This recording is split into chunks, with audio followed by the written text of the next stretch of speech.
Commander Vexstar stood at the center of the grand amphitheater, his massive form casting long shadows across the polished floor. The battle scars on his chitinous armor told stories of 1,000 conflicts, but none had marked him as deeply as the war against humanity. Steam rose from the vents in his carapace as he surveyed the eager faces before him. The Galactic Slick Military Academy's lecture hall buzzed with quiet anticipation. Cadets from across the known galaxy had gathered for this special session. There were the crystalline Zelthians with their prismatic bodies, refracting light in rainbow patterns. The towering Krovar with their 6 arms and predatory grace, and the small but fierce Pixian warriors whose metal exoskeletons gleamed like liquid mercury. Even the usually stoic Vorthok elders had sent their best young minds to hear this tale. Vexstar's translator crackled to life, converting his natural clicking and hissing into the universal tongue. Cadets of the Coalition, you have studied the great wars of our galaxy, of the hive wars that lasted 3 centuries. You have learned about the machine rebellion that nearly destroyed organic life. But today, I will tell you about something far more terrifying. A young Krovar cadet shifted nervously, his 4 eyes blinking in sequence. Commander, what could be worse than the machines? They nearly wiped out 12 star systems. Vexstar's mandibles clicked in what might have been a laugh. The machines were predictable. They followed programming, logic, mathematical precision. You could calculate their moves, plan counter strategies, but humans... He paused, letting the word hang in the air like a curse. Humans don't follow any logic we understand. The amphitheater fell silent except for the soft humming of the environmental systems. Even the usually chattering Pixians had gone quiet, their metallic wings folded tight against their backs. 15 years ago, our deep space scouts detected unusual energy signatures from a small yellow star system. 3rd planet from the sun. Mostly water, primitive technology. The inhabitants had just figured out how to split atoms for energy. By all our calculations, they were maybe 50 years away from basic space travel. Vexstar activated a holographic display showing the blue-green world of Earth. The assembled cadets leaned forward, studying the planet that had somehow become the source of galactic nightmares. The Galactic Council decided it was perfect for a standard integration mission. You know the protocol: make contact, offer advanced technology, slowly introduce them to galactic society. We had done it 1,000 times before with primitive species. Some joined willingly, others needed gentle persuasion, but all eventually saw the benefits of coalition membership. A Zelthian cadet raised a crystalline appendage. Commander, what made the humans different? Were they more advanced? Then your scouts reported. That's what we thought at first, Vexstar replied, his voice taking on a darker tone. Admiral Zerkash commanded the first contact fleet, 300 ships. The finest in the Coalition Navy. We expected to be home within a cycle, maybe 2 if the humans proved stubborn. The veteran's eyes grew distant as he remembered that fateful day. I was Chief Tactical Officer aboard the flagship Eternal Glory. We had weapons that could glass a planet, shields that could deflect neutron star radiation, and computers that could calculate the trajectory of every particle in a solar system. We were the apex of galactic civilization. He gestured to his scarred armor, running a claw along a particularly deep gouge. This scar came from a human weapon, simple projectile made of lead and copper fired from a chemical explosive. By our standards, it was barely more advanced than throwing rocks. But somehow, it found its way past our energy shields, through our quantum armor, and into my flesh. The cadets exchanged worried glances. How could primitive weapons penetrate Coalition technology? We entered their system with full ceremonial honors, Vexstar continued. Flags flying, communications arrays broadcasting messages of peace and friendship in their primitive languages. We had translators ready, gifts of technology prepared. An integration specialist standing by to help them transition to galactic citizenship. His voice grew quieter, forcing the cadets to lean forward to hear. Their first response was a simple message broadcast on all frequencies. Just 3 words in their crude language: "Go home now." A nervous laugh rippled through the audience. The idea of a primitive species ordering the mighty coalition to retreat seemed absurd. Admiral Zerkash was amused, Vexstar said. He ordered the communications officer to explain the benefits of joining the coalition. Better technology, extended lifespans, access to the galactic trade networks, everything we had offered to hundreds of species before. The commander's expression darkened. The humans sent back a longer message. I still remember every word, because it was so unlike anything we had ever heard, they said. We didn't ask for your help. We don't want your technology. We don't need your protection. This is our sky, our system, our home. Leave now, or we will make you leave. Vexstar clicked his mandibles again. This time there was no humor in the sound. That should have been our first warning. Most species are curious about the galaxy beyond their world. They ask questions, seek knowledge, want to explore. But humans ... Humans just wanted us gone. The end commander Vexstar claws scraped. Against the metal podium, as he prepared to continue his tale, the memory of that first battle still sent chills through his exoskeleton, even after all these years.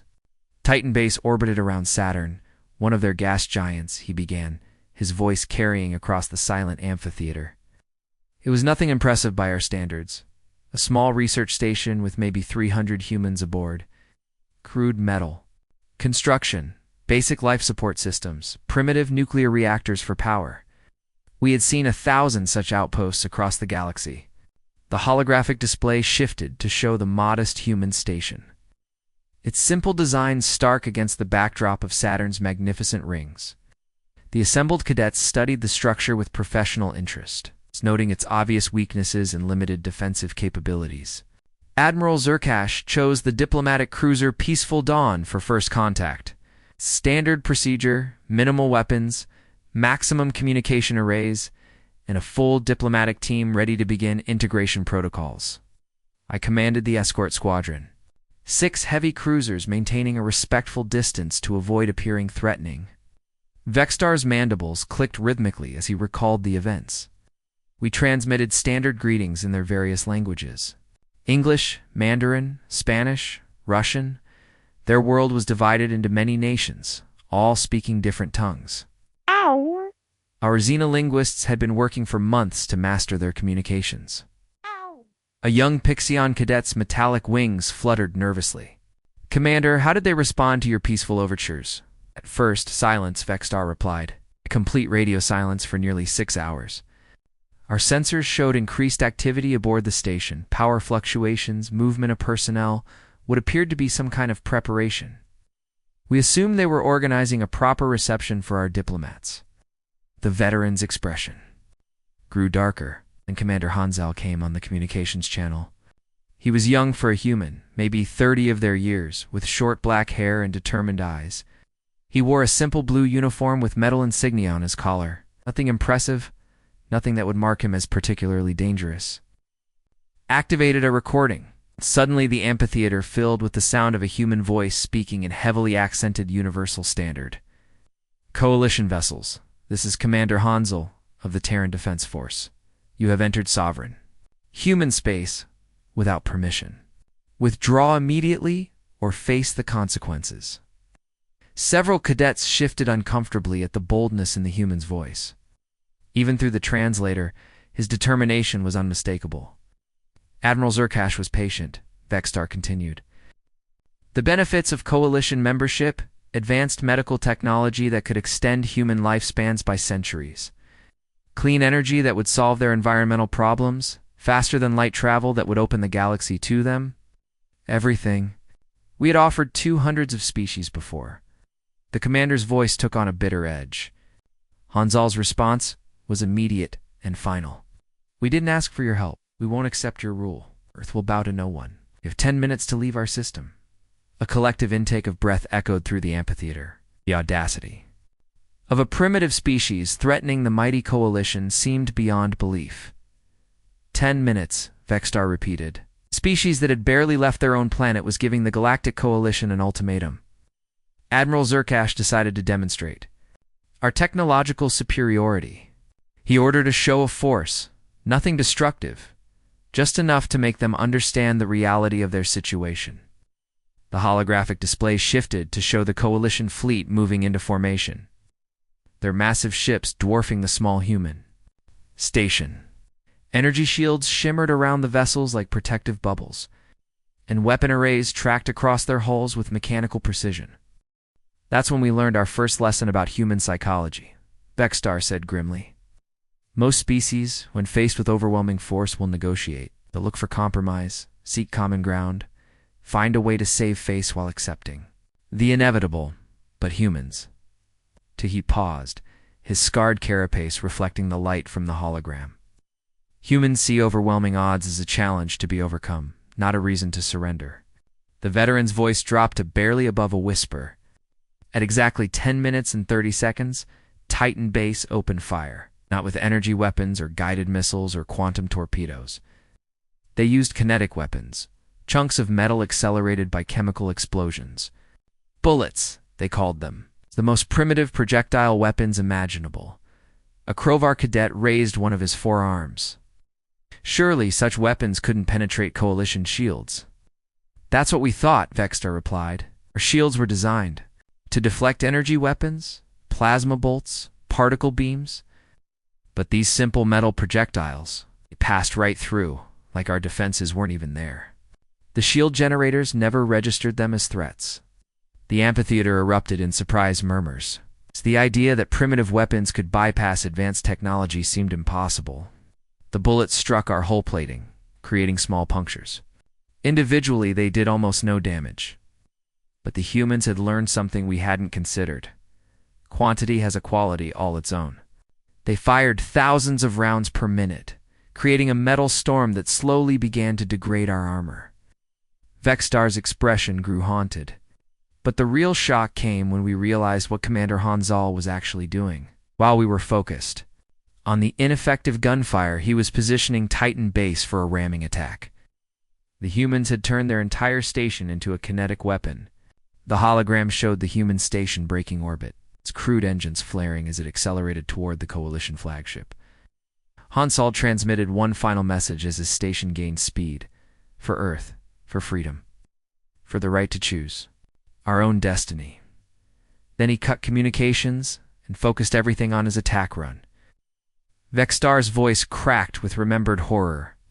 17,000 Coalition personnel died when Titan Base struck the eternal glory. The explosion lit up Saturn's rings like a new sun. And in that moment we realized we weren't dealing with a rational species that would surrender when faced with superior force. The commander's final words hung in the air like a death sentence. We were fighting beings who would rather die free than live as subjects. And that made them the most dangerous enemy the Coalition had ever faced. The end, the holographic display flickered to life, showing the asteroid belt between Mars and Jupiter. Dozens of rocky fragments drifted in the eternal darkness. And among them sat Ceres Station, a modest mining operation that would soon become the site of one of the most horrifying displays of human creativity the galaxy had ever witnessed. Commander. Vexstar's breathing apparatus wheezed as he recalled the memory. After the destruction of Titan Base, Admiral Zerkash was furious. He decided to make an example of the humans. Ceres Station was perfect, isolated, lightly defended, with only 200 miners and a small security force. The assembled cadets watched as the display showed Coalition forces surrounding the asteroid. 20 battle cruisers, 400 fighters, and 2 massive dreadnoughts formed an impenetrable blockade around the mining facility. Captain Dongmin commanded the stations. Defenses Vexstar continued. He was a mining engineer, not a soldier. 43 years old with calloused hands from working in the asteroid fields. By all accounts, he should have surrendered immediately when faced with our overwhelming force. A Zelthian cadet's crystalline form pulsed with curiosity.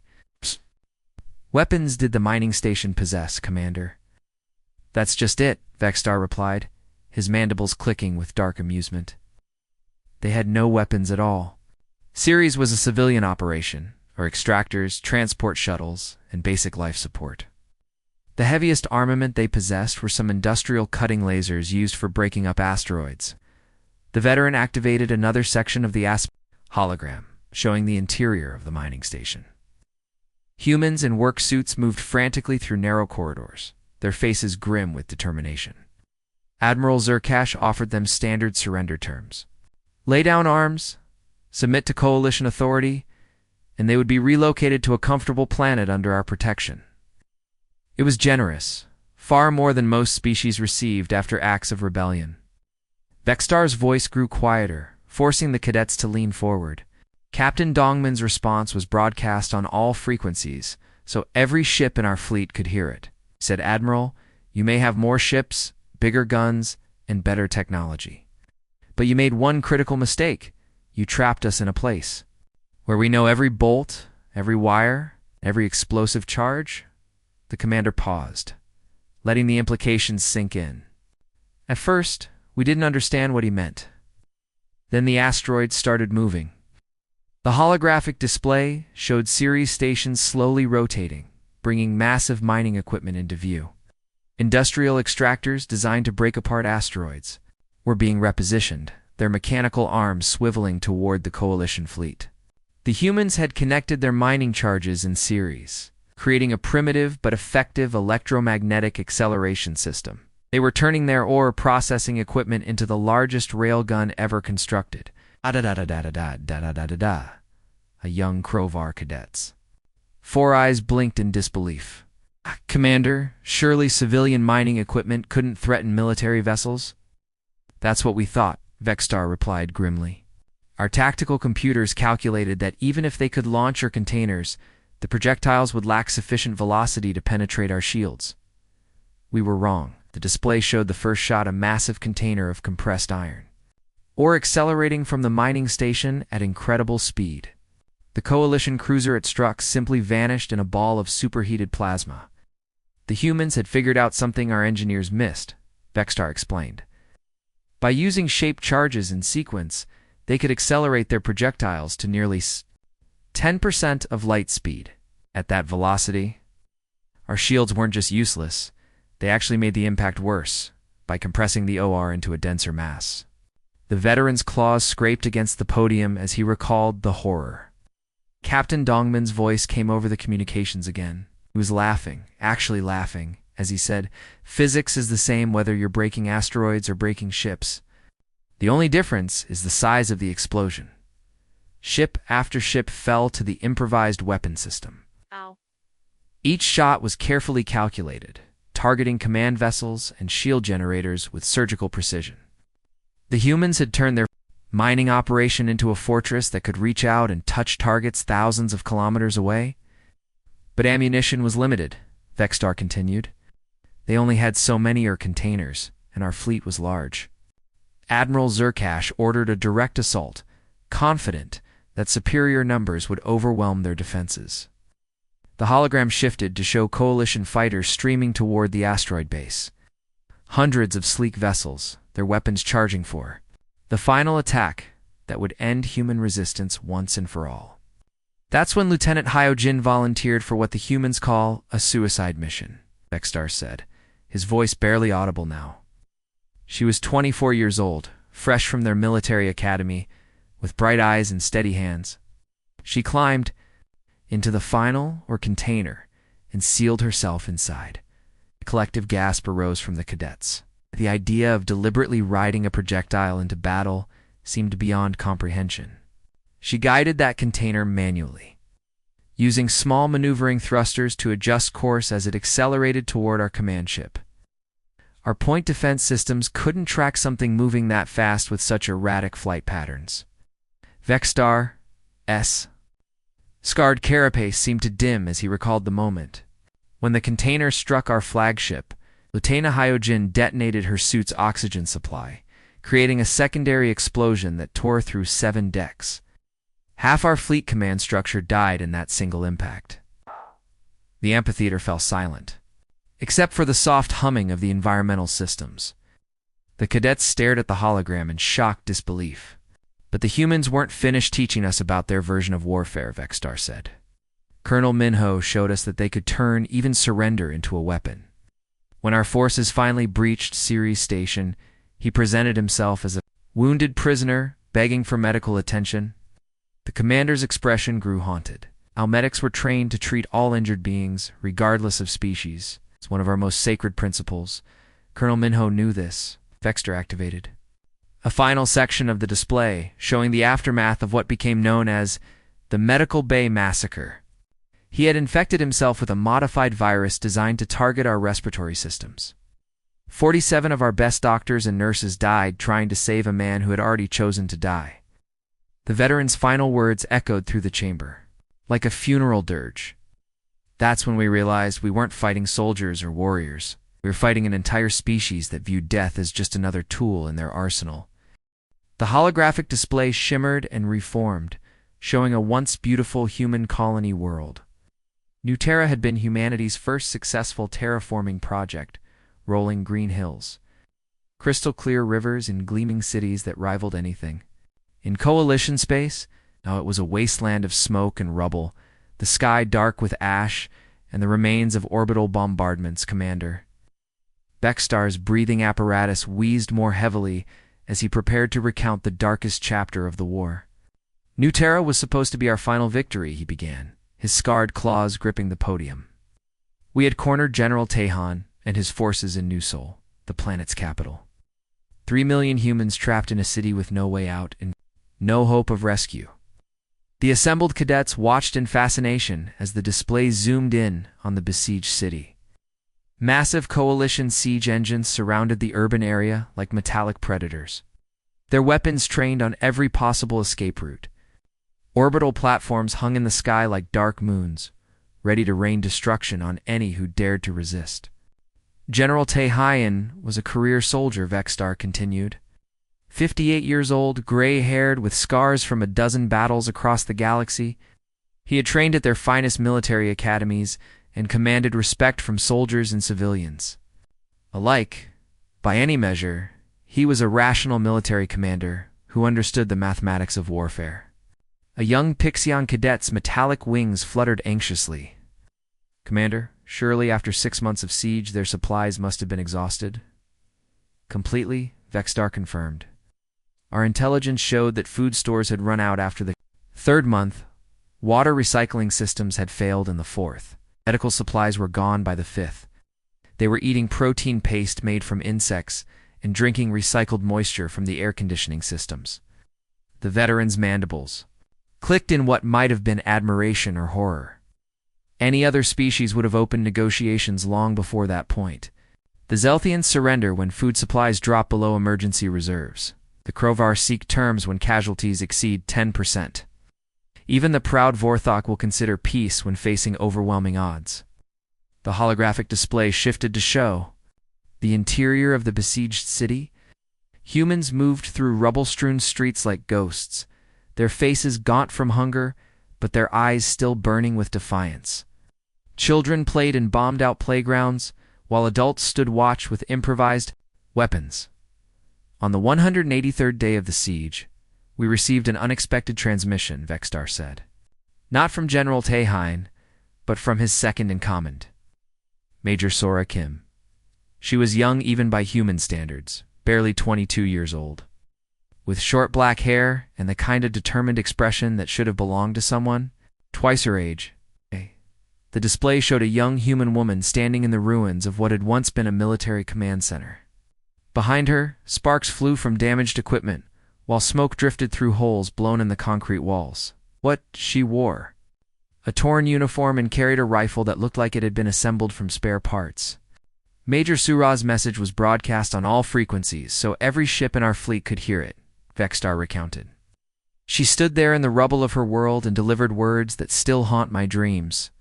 The commander activated an audio recording, and suddenly the amphitheater filled with the sound of a young human voice speaking in clear, unaccented, universal standard. Coalition forces, this is Major Sora Kim of the New Terra Defense Corps. You want our city? Come and take it. The cadets leaned forward as the recording continued. But understand this. We are not soldiers anymore. We are not civilians anymore.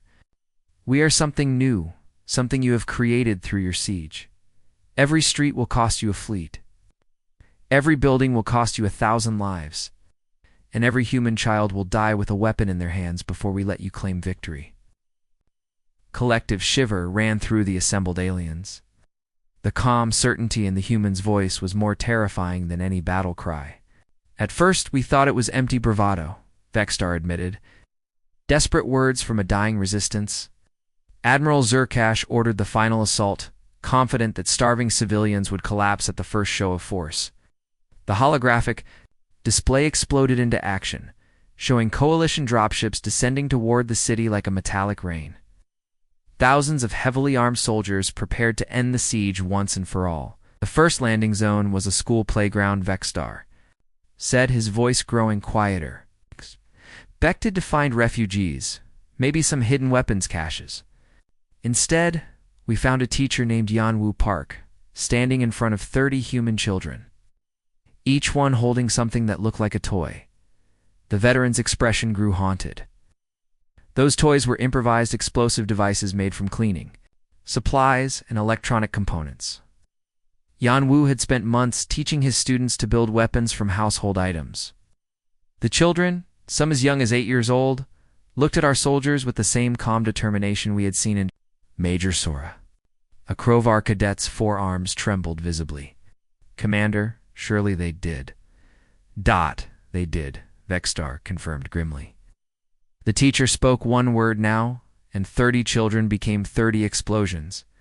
Our entire first wave was eliminated before they could even raise their weapons. The display showed the horrific aftermath, a crater where the school had been, surrounded by the twisted remains of coalition equipment. The message was clear. There would be no easy victory, no surrender, no quarter given or asked. Building by building, room by room, the humans made us pay in blood, Vexstar continued. Dr. Nare, a pediatric surgeon, had converted her hospital into a chemical weapons factory. The healing agents she once used to save lives had been transformed into airborne toxins that dissolved our breathing apparatus. The commander's voice cracked with emotion. Every door was a trap. Every window hid a sniper. Every child's toy could explode without warning. The humans had turned their entire city into a weapon designed to kill as many of us as possible. The hologram showed coalition forces advancing through streets littered with the wreckage of their own equipment. For every block they captured, dozens of soldiers fell to hidden explosives, toxic gases, or sniper fire from seemingly empty buildings. After 3 weeks of urban warfare, we finally reached the city center, Vexstar said. 3 full battle groups, nearly 100,000 coalition soldiers, had been reduced to barely 20,000 survivors. And there, in the ruins of the government building, we found them waiting. The display showed the final confrontation. A handful of human survivors standing in a circle around something that glowed with ominous energy. Private Kunho, barely 18 years old, held a device that coalition sensors immediately identified as a fusion bomb. "They weren't trying to escape," Vexter whispered. "Ow!" "They weren't begging for mercy or attempting to negotiate. They were just waiting for us to get close enough." The veteran's final words echoed through the silent amphitheater like a death sentence. Private Kyungho smiled at us, actually smiled, and said, "Welcome to New Terra. Population 0. Then he triggered the bomb. The holographic display went white, then faded to show the smoking crater that had once been a city. The explosion was visible from orbit. Every human defender died, but they took 40,000 more coalition soldiers with them. Vexstar, scarred carapace, seemed to sag under the weight of memory. That's when we finally understood what we were really fighting. Not an army, not a government, but an entire species that had collectively decided that death was preferable. To defeat, the holographic display flickered one final time, showing not the smoking ruins of human worlds, but something far more unsettling: humans working alongside coalition forces across the galaxy. Commander Vexstar's scarred carapace reflected the blue light as he prepared to deliver the most disturbing part of his tale. After New Terra, the Galactic Council convened an emergency session. Vexstar began, his voice heavy with the weight of history. For the first time in 3,000 years of expansion, we had encountered a species that could not be conquered through conventional means. Every victory against the humans cost us more than defeat. The assembled cadets watched as the display showed casualty reports, scrolling endlessly across the screen. Millions of Coalition dead, entire fleets destroyed, and whole star systems rendered uninhabitable by human scorched earth tactics. Admiral Zerkash presented his final battle plan to the Council. Vexstar continued. Total extermination. Orbital bombardment of every human world, complete genocide of their species, was the only way to ensure they could never threaten. Galactic peace again. A young Zelthian cadet's crystalline form pulsed with confusion. Commander, surely that would have ended the threat. That's what we thought, Vexstar replied grimly. But Council member Tessara asked a simple question that changed everything. What happens when we encounter another species like the humans? The Council fell silent because everyone knew the answer. We would face the same nightmare all over. Again, the veteran's mandibles clicked thoughtfully. Councillor Vacan proposed something unprecedented. Instead of destroying humanity, why not make them our allies? Turn their terrifying creativity toward our mutual benefit rather than our mutual destruction. The holographic display shifted to show the historic moment. When the Coalition's greatest enemy became its most valued partner, human and alien representatives stood together in the Council chambers, signing the Terran Integration Accords that would reshape galactic civilization. The negotiations were unlike anything in galactic history, Vexstar recounted. Most species joined the Coalition as junior partners, gradually earning full membership over centuries. The humans demanded immediate equal status, full military integration, and the right to maintain their own cultural practices. A Krovar cadet raised one of his forearms. What did they offer in return, Commander? Everything, Vexstar answered simply. Their willingness to go where no rational species would dare, their ability to find solutions that our computers said were impossible, and their talent for turning any situation into a tactical advantage. The display showed Admiral Jihoon Park, commanding the deep space exploration vessel Indomitable Spirit. His crew of humans and aliens worked together in perfect harmony, pushing deeper into uncharted space than any previous expedition. Admiral Jihoon leads missions into black hole clusters, neutron star formations, and reality distortion zones that would terrify other species, Vexstar explained. When his ship encounters a situation with a 90% casualty rate, he volunteers for the mission. When the odds drop to 50%, he actually smiles. The cadets watched in fascination as the hologram showed human crews performing impossible rescues in collapsing star systems, establishing research stations in areas of space that defied known physics, and making first contact with hostile species by simply refusing to be intimidated. Commander Yunji runs our advanced tactical training programs, Vexstar continued. She teaches Coalition soldiers that impossible is just another word for difficult. Her specialty courses have names like creative problem solving under fire and how to win when you're already dead. The display showed alien soldiers training under human instruction, learning to think beyond conventional tactics and embrace the chaotic creativity that made humanity so dangerous. Forthok warriors practiced improvised weapon construction, while Pixion pilots learned to navigate by instinct rather than computer guidance. But here's what keeps me awake during rest cycles, Vexstar said, his voice dropping to barely above a whisper. The humans fighting with us are the same ones who once fought against us. They haven't changed their nature, they've simply redirected it. The veteran activated a security recording showing Captain Woojin Lee conducting diplomatic negotiations with a hostile alien species, even as he spoke of peace and cooperation. Thermal scanners clearly showed the outline of several explosive devices hidden in his diplomatic pouch. Captain Woojin handles our most delicate first contact situations, Vexstar explained. Success rate is unprecedented because alien species can sense that he's genuinely prepared to die rather than compromise on his principles. They respect that kind of commitment, even when they don't understand it. The hologram shifted to show Lieutenant Inha Kim working in a Coalition medical facility. Her official duties involved maintaining medical scanners and diagnostic equipment, but the recording showed her secretly modifying the devices with additional components that would make them effective weapons if needed. Lieutenant Inha serves as a medical technician aboard our flagship, Vexstar said. She saves lives with the same dedication she once used to take them. But watch her hands. She's constantly thinking about how every piece of equipment could be weaponized if the situation demanded it. The cadets lean forward as they notice the human's subtle movements.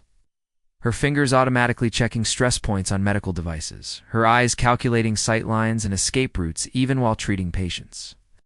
This is the new reality of our galaxy, Vexstar continued, his expression growing grave. We didn't conquer humanity, we recruited them. And now their terrifying creativity serves coalition interests instead of threatening them. The display showed human-designed weapons that violated several laws of physics, defensive systems that turned enemy attacks into additional power sources, and exploration techniques that treated certain death as a minor inconvenience to be overcome through ingenuity. But remember this, Vexstar warned, his scarred carapace seeming to dim in the amphitheater's light. The species that turned mining equipment into ship killers, school teachers into weapon manufacturers, and surrender into a form of attack are now our closest allies. They have spent 15 years learning everything we know about warfare, technology, and galactic politics. The veteran's voice carried a note of barely controlled fear. Every day, humans serve on our ships, work in our laboratories, and train our soldiers. They are learning about every weakness in our defenses, every flaw in our strategies, and every limitation of our technology.